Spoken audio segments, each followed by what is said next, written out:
Hey, it's your girl Barbie J. Welcome to my channel.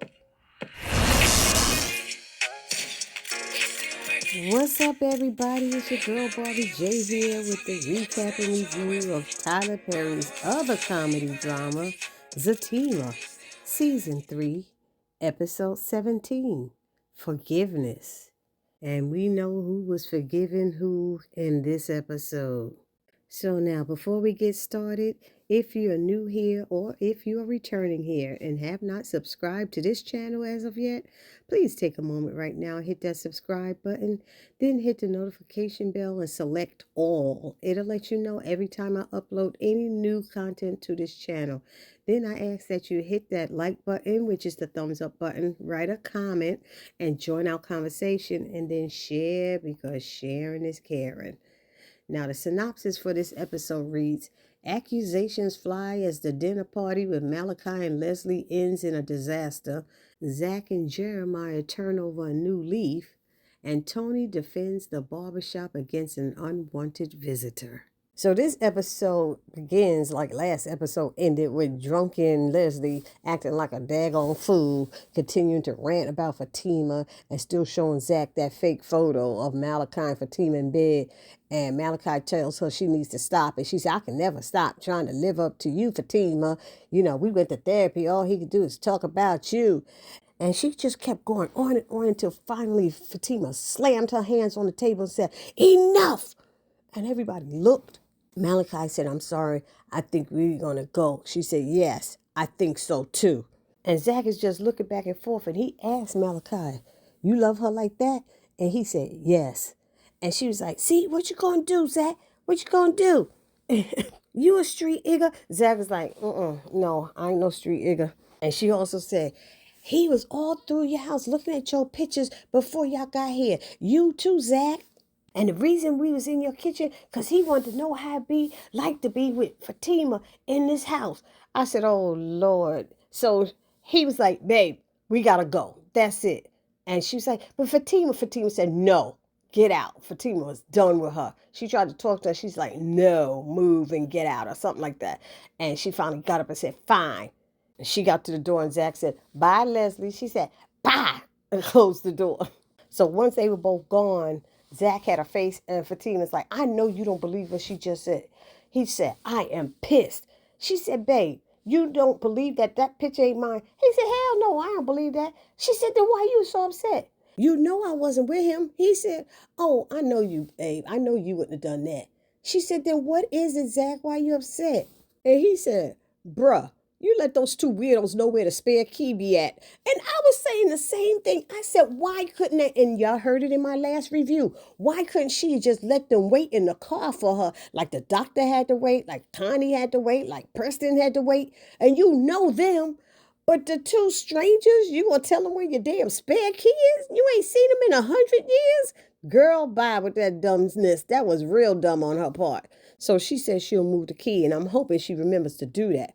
But what's funny is I'm surprised Deja ain't found that key and been all through their house. You know what I mean?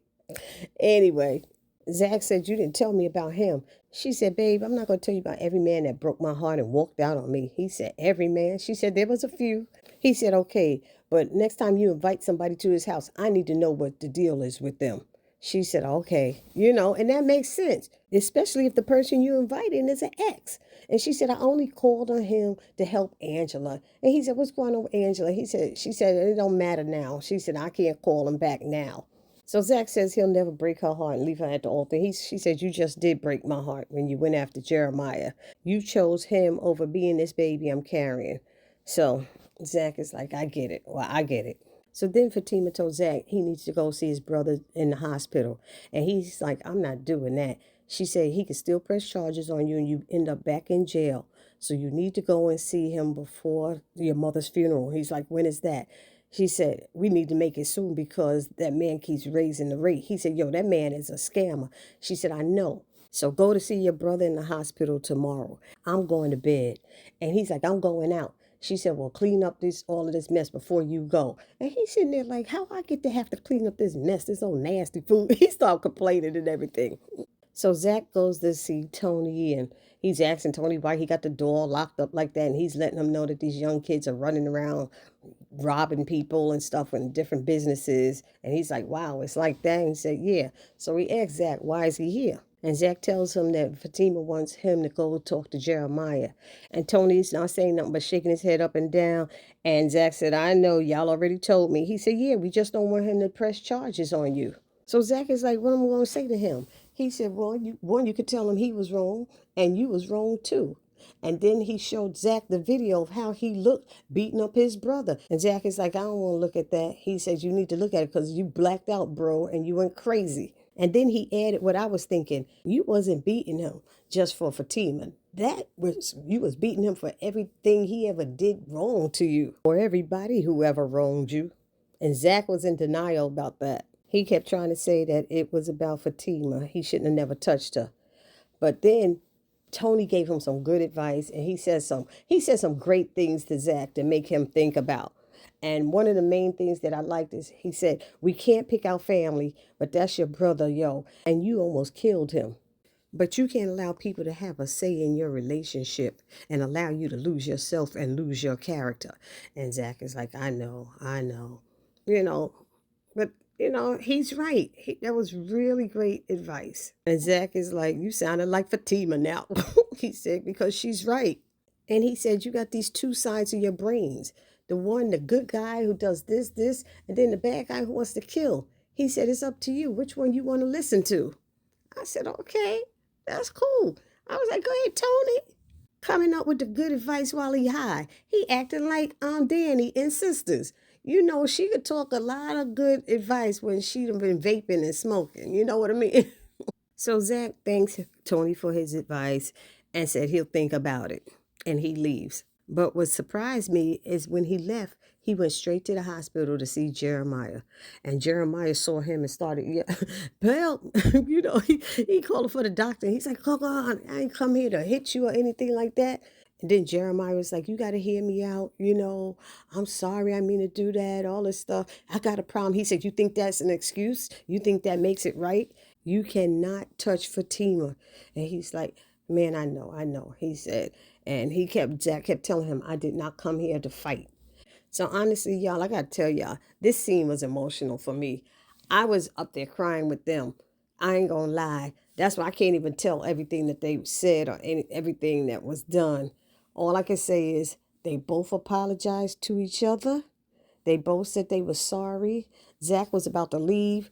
The brother asked him, why did he come here in the first place? And he said, I came to say I was sorry. And he said, I'm sorry too. And he's talking about mom's funeral. When is it going to be? I want to be there and pay my respects and stuff. He told how Zack kicked his ASS once before, so he knows that Zack is sorry. He told him he don't want to end up like mama. I know those drugs killed her. He asked Zack to get him help, to help him and stuff, get off of it. He said, you serious? He said, yeah. And then he said, I love you, man. I always have. And he told Zack why he used to beat up on him all the time and treat him like ish and stuff.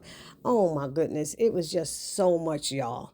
So they end up crying, and Zack bent down and hugged him and held him and stuff, and they cried, and then Zack left. But honey, they played that scene. Jeremiah is a great the character. I forgot his name that plays Jeremiah.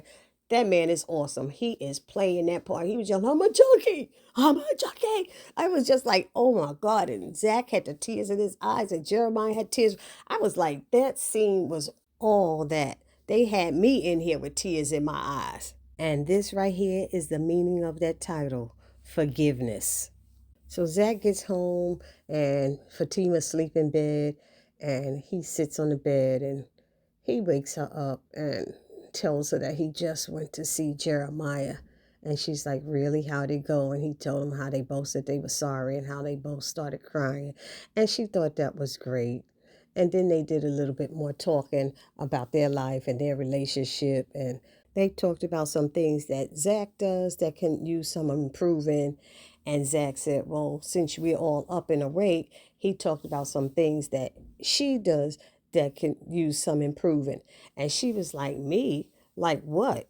And he says, you tend to fly off the handle. And she was like, but I've gotten better with that. And then He was about to say something else. She said, I know, I don't jump to conclusions anymore. He said, you just jumped to a conclusion. So, because he wasn't going to say that. And the last thing he said is that she tends to be a little insecure. And she said, me insecure? Fatima and insecure don't even go in the same sentence. He said, yes, but it goes in the same person. She was like, wow. And she told him, okay, that's your truth, but I don't have to agree with that. But he said, we both have things that we can improve on. And they both agreed. They both said they love each other. And they went to bed. And then the episode ended with one of those young kids coming into the barbershop. And they said, you know what time it is, Igga. And he had on a ski mask and a gun pointed at Tony's back. And Tony turned around saying he ain't going to let him do this to him. He said, just put the gun down. He said, yo, run it. You want to die tonight?